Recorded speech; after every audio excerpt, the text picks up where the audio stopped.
Hi, guys. It's Kim. Welcome. I'm coming to you from a hotel in Austin.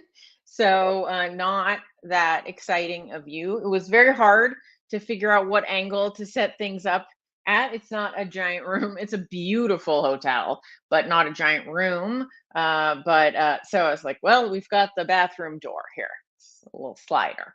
And it's not, there's like a little gap. Anyway, it's the way it goes.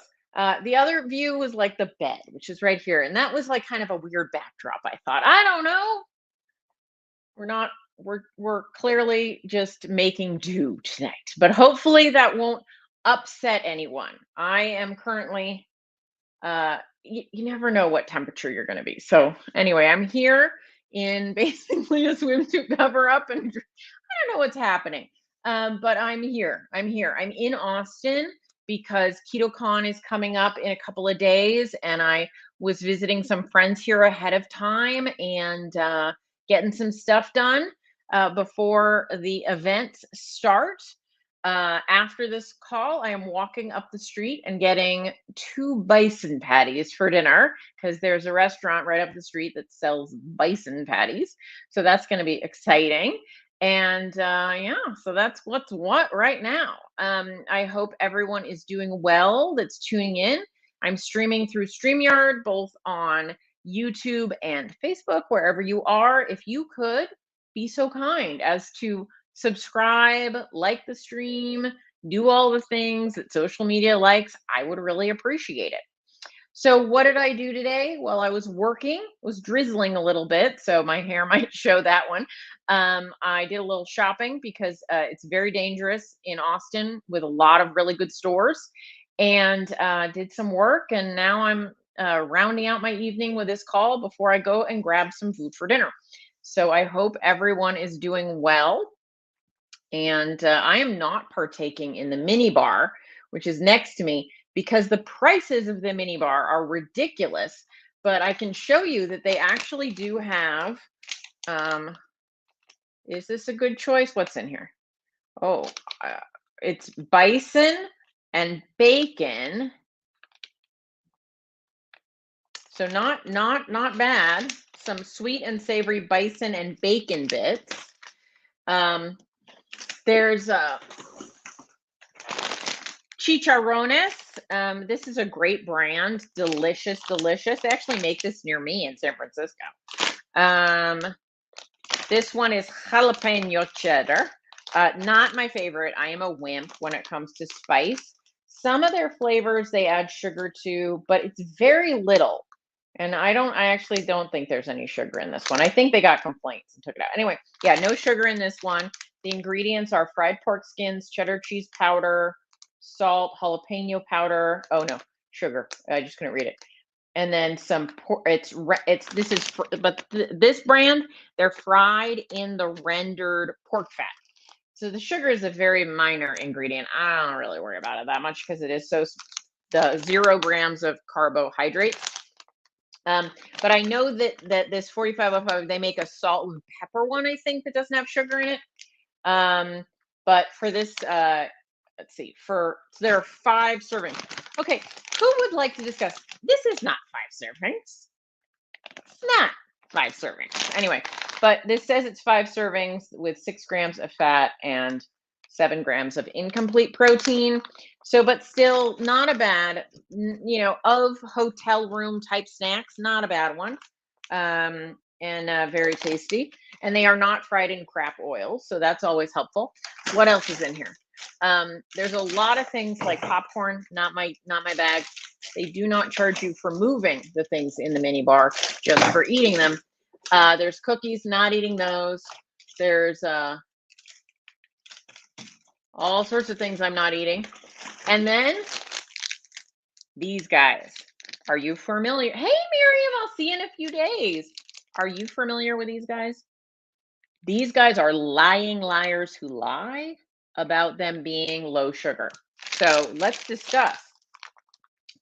It says that it has 30. I feel like, okay, I'm just going to show you this. There's even a little air in here. I would open this, except it's like $7 and show you. But you can see It's not much, right? It's literally this much of the package. So compared to the size of my head, not much. It's like, it's basically, yeah, it's basically these two fingers worth of gummy candy. They're gummy bears. Smells like fruit, fake fruit. Um, and it's 38 grams of carbs. How do you even do that? Like this bag of popcorn, let's see, 44 grams of carbs. Very close. Anyway, weird. But mostly it's because it's mostly sugar. But they try and tell you it's not sugar. However, I did an experiment with these suckers last year because it says, oh gosh, because the print is so small. Hold on, I'm gonna open up my little phone app because you can blow things up. So this is the trick for people that can't, not good vision. So 36 grams of total carbs, of which they're saying 9 is fiber. So they changed these out a couple years ago. They used to tell you it was only like 4 net carbs, and that was found to be a complete lie. But so what's the net carbs on this one is still pretty high. It's 27 grams of net carbs. So the keto people wouldn't be fooled by these, even that. But they used to have really confusing labeling. Oh, but there's allulose in here. So it's hard to read. All right, so let's see. But the first ingredient is isomalto oligosaccharides, or IMOs for short. And those are basically like, so it's not like maltitol in that it's different, but in terms of like, does it count as sugar? I think it does. So mostly sugar.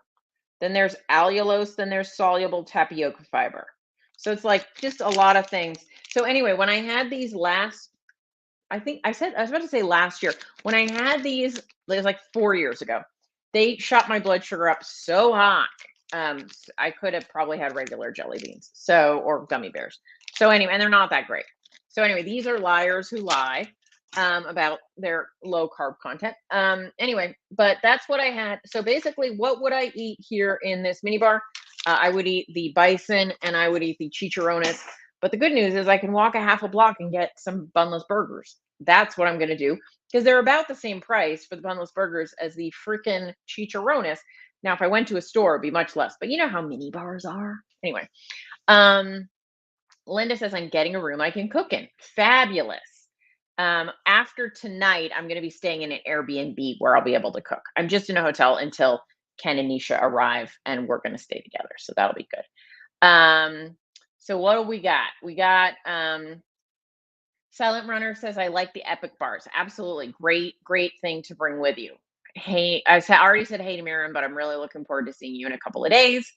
CJ says, question, I can't seem to eat meat of any kind. Do you know anything about meat aversion on carnivore, 3 months or so? So meat aversion is something that can happen at any time, I guess. A lot of people experience it during pregnancy. But it does it, when you have a really limited palate, like on or a limited menu, like you might on carnivore, it can be a challenge. And what I would say is think about different textures because sometimes there's a texture component. Like some textures just really turn you off. And so think about other things. So if you've been doing a lot of ground meat, maybe change it out to maybe doing like a soup. You could still do like a carnivore soup. You can grind, like do, little meatballs maybe in soup with that liquid component, or you can do not egg noodles like you buy egg noodles made with wheat, but you can make noodles out of egg. You can do egg drop soup. You can make scrambled eggs versus hard boiled eggs versus, so there are, just think of different textures can be beneficial. Think of different spice mixes that you could add that make things taste a little different. What I am fond of doing is making like sort of bread out of egg whites. You can do just old fashioned cloud bread, which is just eggs. You separate the eggs, you beat the egg whites, and then until you make soft peaks, and you beat the yolks with some uh cream cheese. You beat those together, and then and then you fold them together and you make little buns, and that can be a great carnivore little bun. They have a very different texture than meat, but they're basically the kinds of things you might eat on carnivore. So doing different textural things is probably what I would recommend trying to see if that can help. And then, depending on why you're carnivore, some people find like adding in a couple little things like pickles can shake things up, giving you a very different flavor experience, unless you're sensitive to those. But just small little additions can help some people have a different flavor experience. And so that is something that some of you might be able to do that will help you feel if you're having those meat aversions. So think about texture, think about flavor, think about things, maybe things out of the norm for you, jerky versus crispy things versus chicken, like change it up, eat a different thing than you've been eating in terms of a carnivore choice. So that would be my best advice on dealing with food aversions while on carnivore. Kane asked, what are my thoughts on goat cheese as part of a ketogenic diet? I think goat cheese is fabulous. I love goat cheese. I think that it can be had on a keto diet very easily. Let me look at this for you. I will pull up a little app.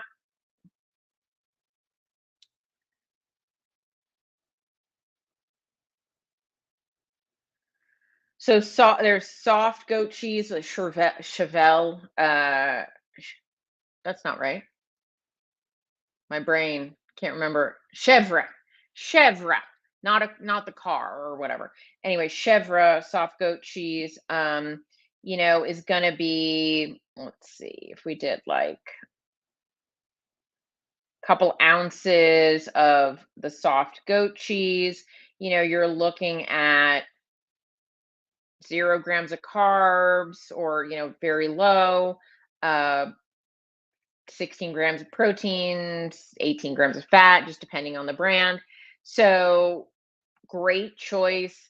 That's for 3 ounces. I would add that to something. I love a good goat cheese omelet. That's delicious. So what I would do, just this would be my preference, right? Goat cheese omelet or a scramble with a little bit of with some fresh herbs like green herbs. What's good in that? Like chives would be delicious. And you've got an almost no carb option. Little goat cheese omelet with some fresh chives, so good. I think people overlook the wonder of fresh herbs, and we're coming into spring here. Herbs are an incredibly low carb way to add sort of a bright green, yummy flavors to foods without adding very many carbs. Like chives, which have like a fresh green brightness, and then I'm going to sound like a food idiot, and then also have a little bit of an oniony flavor, but almost no carbs. Like you'd have ridiculous amounts of chives before you even add 1 gram of carbs. So chives are a great choice to add a great flavor. I also cannot hate dill in any way. I love dill, and dill is another great fresh herb. So don't overlook if you like fresh, herby, greeny flavors. I know green is a color, but that kind of fresh and green flavor. Um, uh, Herbs, can't beat them. So few carbs, so much joy. Um, CJ said, "Thank you. Just trying to get my blood sugars down. It all started after a 5-day fast." Tell me more, CJ. So you did a 5-day fast and your blood sugars were crazy high. So you're doing carnivore to try and bring your blood sugars down. If you're just doing it for blood sugars, you have a lot wider choices than just doing carnivore. So I would then say, if you're just doing it to try and keep the carbs very low, what I just said about herbs, very beneficial because they add a lot of flavor, a lot of punch without adding a lot of carbs. So adding in some little pickles, adding in some scallions, adding in some herbs, and making some frittatas, all that kind of stuff. Keep the carbs very low, and you're going to add a lot of different flavors. So that's something that I would potentially look at doing. But Kane, what's your concern about? Oh, I see. CJ saying fasting got your blood sugars right where you want them, so you're trying to keep them there. So got it. Okay. All right. So uh silent runner, yeah, sour cream, onion, and chive dip to die for. Absolutely. Sour cream or Greek yogurt and a little bit of and some chopped up chives, so good. And some pork rinds, dip them in or something like that. Delicious. CJ said willing to eat other stuff now. Okay. So if you're having a meat, I mean, if you're having a meat aversion, eat some things that aren't meat, but keep your carbs in a range that your body likes. I got blood work back. I think I mentioned this last week. I got blood work back, and on a diet that includes more carbs right now, I've got my A1C is 4.9. So we all go through different seasons where our blood sugars get into different uh tolerances. And so carnivore is not the only way to skin the cat, right? So including I would always say, I mean, I really think about when we've got insulin resistance, when we've got carb intolerance. We have to moderate the carbs for sure. We have to lower those carbs in a way that allows our body to function. This weekend or last weekend, I attended Let Me Be 83, which was a summit for type 1 diabetes. Very interesting. And how people with type 1 have to really monitor their carbs and dial it in so their blood sugars stay good. If you've got severe insulin resistance, you're going to also have to be very carb conscious to make sure your blood sugars potentially stay in an appropriate range. As you get healthier and you reverse some of that insulin resistance, that could shift. Not that I think anyone really needs to be on a high carb diet, but some of that can shift. So you can tolerate a few more things if you want to. Do I think you have to? Absolutely not. But I'm all about everybody finding the approach that works for them over time and that they can stick to and be happy about. So that's all I'm saying with that. But I think definitely anyone with any degree of insulin resistance, you really have to dial in those carbs in it. What is it? I might get this phrase wrong, but they call it in the type 1 community, the I don't think they use the word magic, but it's about the small numbers. That if you're keeping things in a small range in terms of your macronutrient changes, you can really dial things in a lot better. And I think trying to deal with big ranges and how do I adjust for this and how do I adjust for that is just not the way to go. So I think those of us with some degree of carb intolerance, working with that in a way that our body is happy about is really the way to go. Um, so yeah, blood work, very interesting to get and see that, my body is doing really well with the way that I'm eating. And I think blood work is really the way to dial that in for a lot of us, making sure that your A1C is staying in good range. If you monitor, monitoring your levels of blood sugar, either using a CGM or using finger prick testing if you have blood sugar issues. Do I think everybody needs to do that if they don't have blood sugar issues? No. If you're somebody who's like, hey, my A1C is 4.9 and my fasting blood sugar when I get it tested is in the 70s or 80s, do I think that person needs to monitor their blood sugar 24/7? Probably not. Because that's telling you your average blood sugar is great, which means not going that high usually. And if you eat in a way that keeps your body in that kind of healthy range, I think, you know, you're probably doing good things. Um, anyway, does anyone have any questions? I'm happy to answer 'em. I feel like this kind of looks like a lab coat. It's not. It was just a little chilly in here, not wearing a lab coat. And yeah, anyway. There are some very noisy birds here in Austin. I don't know what kind they are, but they make a lot of squeaky noises. And I'm really enjoying this travel. I'm enjoying the weather. I'm enjoying Even it was a little cooler today with there was raining. In the past, Ketocon has been in the summer when it's just been hotter than the hinges of hell, as they might say, here in Texas. And right now, it's not that hot. It's not that cold, but it's not that hot, and that's really nice. So enjoying feeling a little more free in terms of the weather. So that's been nice. Got some good coffee today at Joe's, so that was yummy, yummy coffee. What else? Laverne is getting snow. Well, I'm glad. Laverne, don't take this the wrong way. I'm glad I'm not there. I don't always love the snow. I can drive from my house and in the Bay Area and get to snow in a few hours. But I choose to do that not so often. I don't really love driving in the snow, and I don't love being cold. I am a princess. But it would be lovely to see you, but I am not. I'm coming in the summer, right? So anyway, what are you guys doing with your lives? What's happening? What's happening out there? Are you seeing the results that you want to see? I just started my next round of Keto Unstuck. I'm super excited about that. I love my people when they join the program and we work together to try and fix what's going wrong.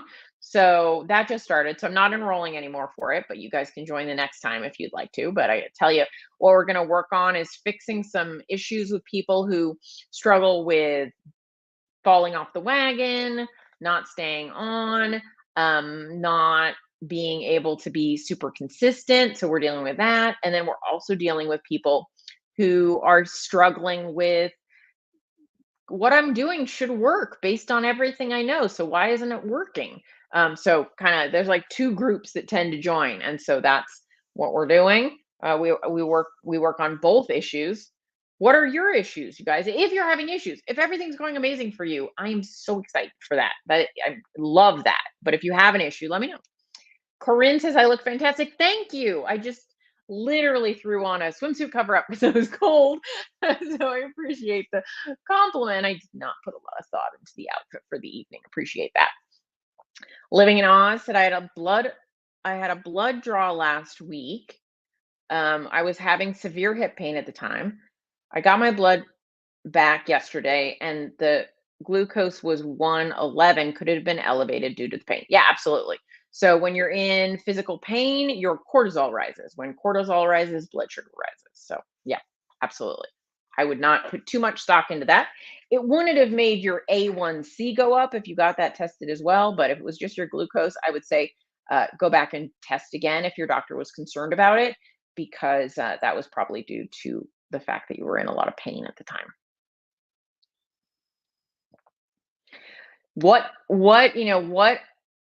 wow, I sound that was a lot of words coming out there. So what can get affected by different types of like pain or stress, right? So your body has a response to being in a lot of pain or poor sleep or a lot of stress.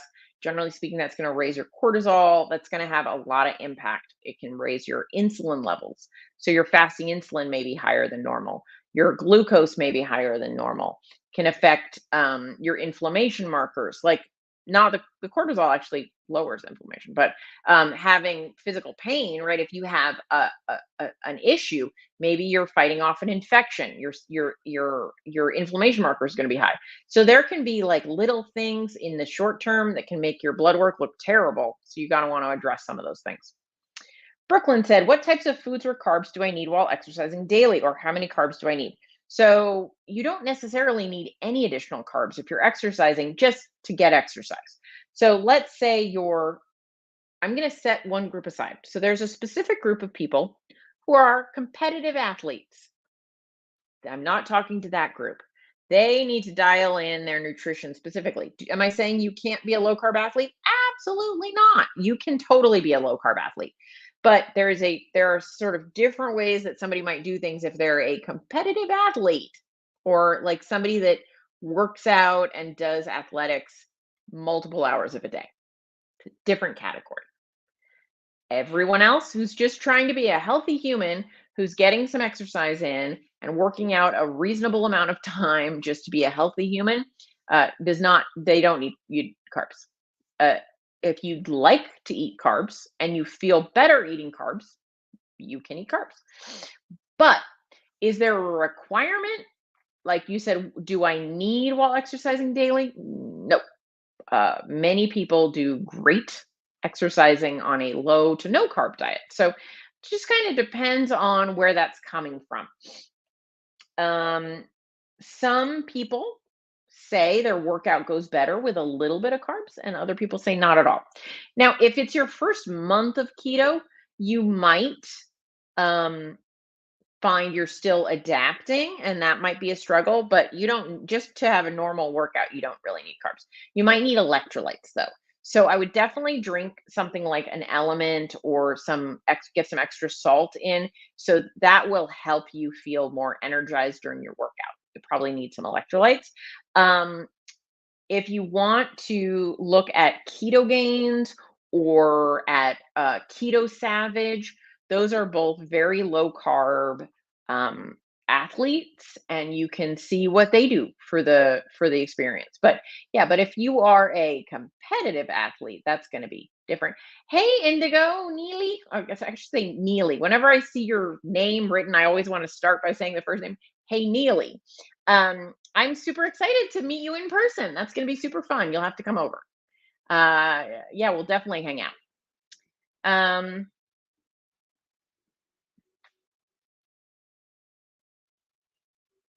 it's a little, it's not, the weather's pretty good, but there are apparently thunderstorms on and off. So that's going to be super fun. But it's got that sort of humidity air, but not so hot that you feel like you're dying. I don't know. I know you're from the West Coast like me, so um, although in a slightly less wimpy climate. I live in like the wimpiest climate place. What I mean by that is it's a very narrow, I'm like, it's like the Princess and the Pea where I'm from. It never gets too hot, it never gets too cold. It's kind of in the middle. You might need a light sweater. But here it's been nice today. I've enjoyed the weather, but it was misty, so that the hair frizz has been something to deal with. I'm sure people are super excited, interested to hear. It's definitely warmer than it is where you're from right now. It was like high 60s today, and I think it's going to be in the 70s and 80s. So that'll be nice. It's like it's pleasant. Um, anyway, who on the stream is coming to KetoCon? Let us know. Let us know on the stream. Patty, do I find that after being keto a while, the electrolytes like element don't provide enough potassium? It's a good question. So potassium is one of those things where it's about a balance. So hey, Catherine, well, I'm excited to meet you. Hey, Terry, excited. Okay, so in terms of the electrolytes, everybody needs a different amount. So element doesn't have a ton of potassium. Why doesn't it have a ton of potassium? Because they have actually studied people who tend to need more electrolytes, and most people on a low carb diet are getting a fair amount of potassium if they eat vegetables and or bacon. There are certain higher potassium foods, but some people don't eat a diet that includes a lot of potassium. Those people might need to add some more potassium. Other people don't. So the potassium one is a bit more of a dial it in one for most people. Mido. It is in Texas, where I am right now. It is 7:28. So depending on where you are in America, so right now in California, it's 5:30 p.m. in the evening. And on the East Coast, it is 8:30 p.m. in the evening. And in the middle, it's in the middle, depending on where you are. So that is your translation of what time it is currently in America. I don't know what time it is in Hawaii. They are in a different time zone, and I can't ever remember it. Sorry, Hawaiians. So element is a little bit lower in potassium, and brain is not working. I had a brain short circuit. Who am I thinking about? Redmond's Relight is higher in potassium. So if you're somebody that you know that you need more potassium, you might want to get Relight as your electrolyte supplement. Do I think everyone needs an electrolyte supplement? No, I don't. I don't think everyone needs them, but I find them useful. I have a bag with me because I find that they make my life better. So I have like a little baggie packed with little element packs. So especially at conferences or when I'm talking a lot or sweating a lot, then I definitely think that they can help. I think that they help more when you're new to keto, but I've found throughout my journey that getting some extra electrolytes when I feel a little run down or a little drained or a little like dried out help me feel hydrated better. Neely, do you still use electrolytes now and again or regularly? And I tend to mostly use, so I use Redmond salt all the time. I have little packets of salt with me all the time. Oh, it's 2:30 in the afternoon in Hawaii right now. So there you go. Thank you, Nona Grace. Oh, Indigo Neely says, guys, I keep calling her Indigo. Her name is Neely. But Indigo Neely is her YouTube channel. And if you're not familiar with Neely's YouTube channel, you better be. So go and subscribe to Indigo Neely's channel, Indigo Neely on YouTube. She makes great cooking videos. If you're not already subscribed to my stuff, do that too before you go somewhere else. But after this live is over, go check out Indigo Neely. So Neely says she uses the element every day. I'm a big element user as well. My favorite, grapefruit salt, coming back soon. Just letting you know. It's a sort of a spring summer flavor. I don't know why. I feel like watermelon should be the spring summer flavor. Watermelon seems much more summer than grapefruit to me. Christina says, I require a lot of electrolytes, but that is because of my condition. Do you have like POTS or something maybe? I'm told to drink them regularly. It helps keep my lactic acid from building up. Glad to have the options that aren't loaded with junk though. Yeah, absolutely. I love both. I mean, my favorite flavor of Relight is pina colada. And then the element, I love most of their flavors. The raspberry salt is delicious in the passion tea, the red tea that you can get at Starbucks. Pop that in there. Perfection. Love that. But yeah, I love the reason I like the element. I like the form of magnesium they use. They use a really nice form of magnesium. And then I also, you haven't tried it yet. Oh, Neely, I got one with me, so I'll save one for you. You can grab it. Neely says, I used to use 4 servings a day, and after a while I got topped up. Now I just need 1 or 2. Yeah, I feel it's a little more flexible after a while. Juju B got her ticket to the Antithetic Conference. If you guys don't know about the Antithetic Conference, it's in Baltimore, July 14th and 15th, I think. It's that 2 days there. And if you're in that, is that called the Mid-Atlantic area, near roundabout Baltimore? That conference is coming up. I'm speaking. Ken Berry is speaking. I think Nisha might be speaking. I can't remember for sure on that one. And it's put on by Bronson Dant and Natalie Russo. And it's going to be a super event all about doing things differently. So I'm going to speak there. And I think it'll be super fun. So if you'd like to go to a conference in that area of the world, July, I'll be there. Oh, and for the first time ever, Amy Berger and I are speaking at the same conference. So we are good friends, and we've noticed that we're often not speaking at the same conference for some reason, and then whenever we're, oh, and Two Crazy Ketos are emceeing, that'll be super fun. But often people confuse us, I think, because we're both pale brunettes. Otherwise, if you see us in person, we're different heights, all that stuff. But pale brunettes, so like she gets congratulated on the labs book and I get congratulated on the carbs, and I'm like, no, that's Amy. And she's like, no, that's Kim. Anyway, Terry said, I am going to 2 this year, and that one is my second one. Oh, great. Super, super good. Really excited to see you soon. And then again in July.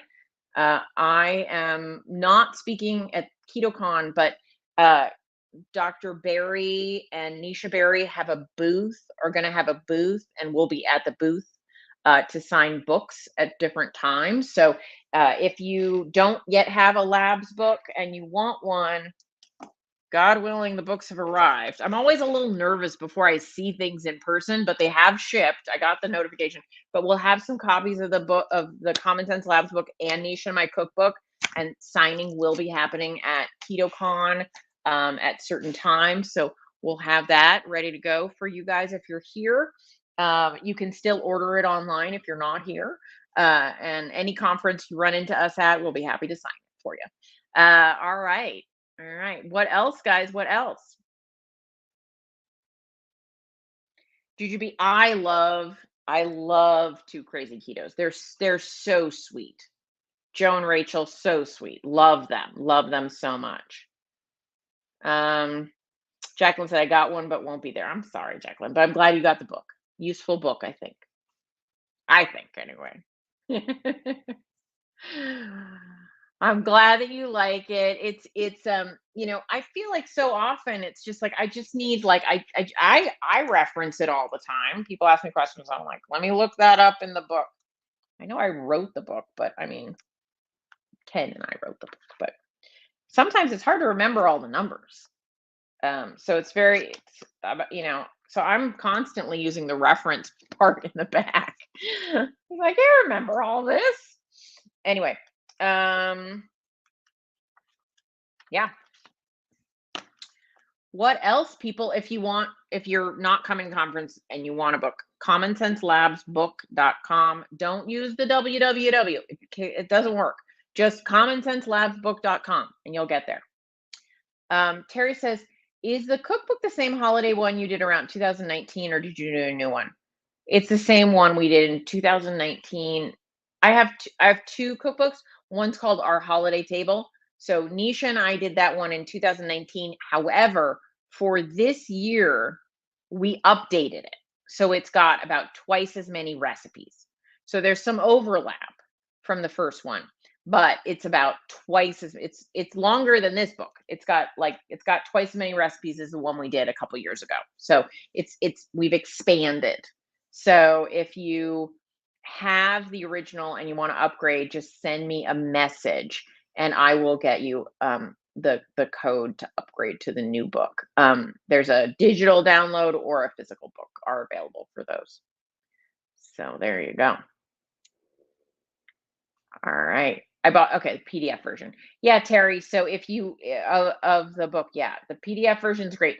We made all the PDF versions of all the books paper printable. So like if you have a printer or you use I always say Kinkos, FedEx. I'm old. They used to be Kinkos. You can send a page and be like, I want to print this page, and you can just print one of the pages. You can print some of the pages. They're printer sized setup. So that's how we set that up to work. All right, guys. What else tonight? What else should we talk about? I'm getting thirsty. I only have a little coffee left. I should probably not be drinking coffee at this time of night. It's pretty much water at that point. So, all right. If you have the book or you don't have the book, ask a labs. I might not be able to answer it right now, but ask a question you wish we'd covered in the book or you don't understand very well from the book or something you just hope is in the book. Because we're going to be doing some videos about lab stuff soon. And if you have questions, now is a good time to ask them. So feel free, ask away.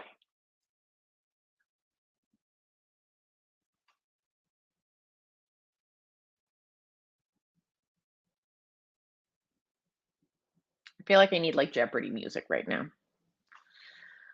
You guys, my creativity has not been with me this week. I had to make a sign for something and it was not going well. Thalia says, getting several metabolic labs done from my book. For fasting blood labs, can you fast too long? Yes, you can. I don't recommend fasting for more than 14 hours.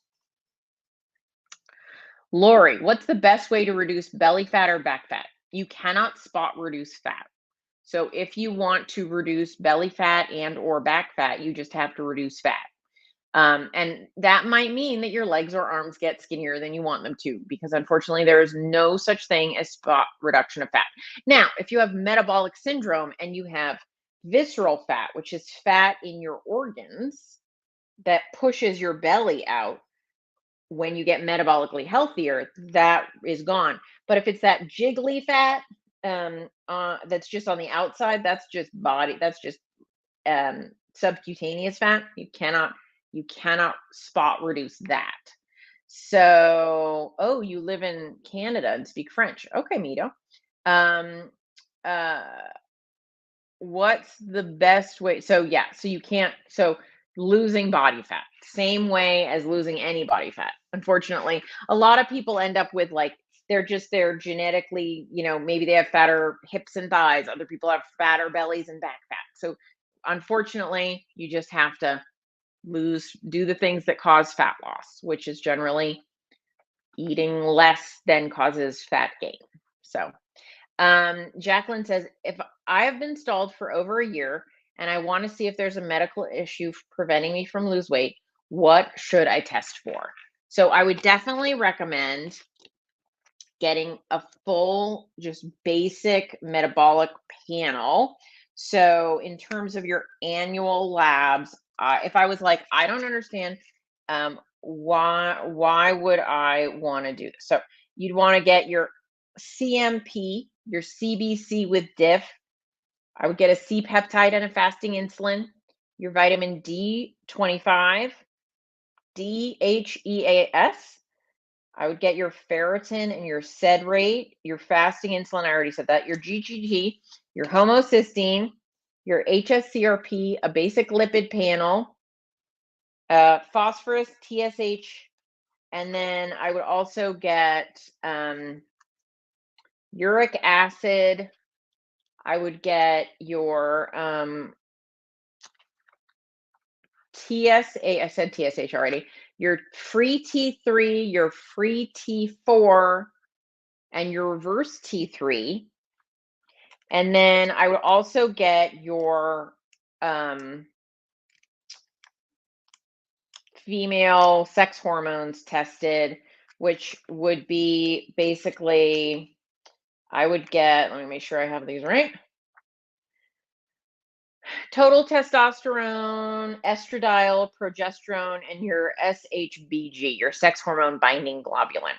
That's what I would probably do if I wasn't sure why I wasn't seeing weight loss. I would look at those things.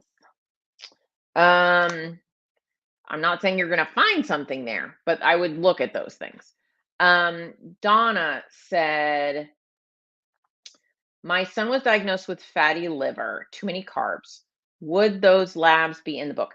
Yeah, if you've got the most important tests, probably to check up on your liver, are going to be getting both your CMP and your CBC with diff. And so, why do we say a CMP, comprehensive metabolic panel, rather than a BMP, a basic metabolic panel? Well, the CMP includes some extra liver checks, the ALT and the AST. And those are really important to keep track of in terms of your liver function. I can tell you years ago when I had fatty liver, my ALT and my AST they were still normal-ish, but not in an optimal range at all. And now they're in a very optimal range. So you're going to see those shift over time. Are those the only thing you want to look at? No, if somebody truly has fatty liver, you probably want to do ultrasounds occasionally. But watching the ALT and the AST come down, that's going to be very helpful.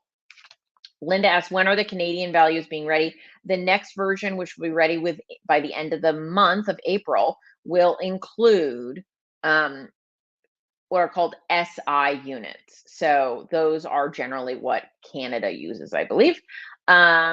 Jacqueline asks, can I watch this on replay? Yeah, it'll be available on replay.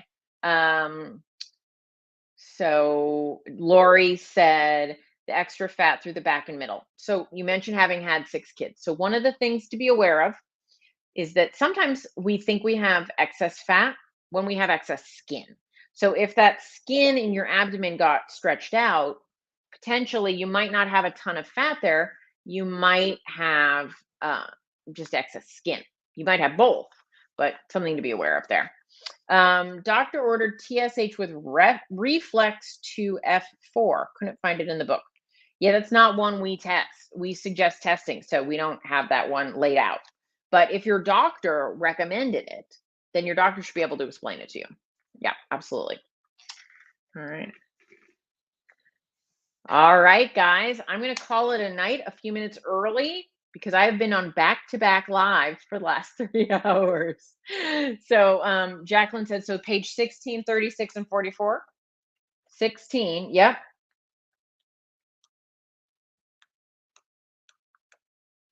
36, yep. And 44. Well, maybe I have a different version than you. This might be a different version. 44.